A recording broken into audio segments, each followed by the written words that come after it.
Okay, for Senpai TS7 version, auto front camera function. Okay, on your RCA,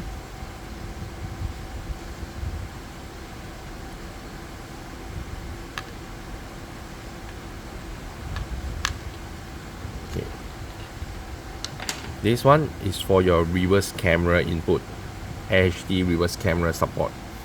Okay, for front camera, you have to connect to the CVBS in.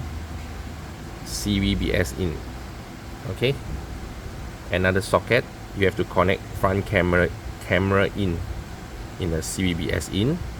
Okay, on the player setting, you have to go to full menu, setting, factory setting, a password 123456, confirm. Okay, scroll it down to the end, reversing into the front view.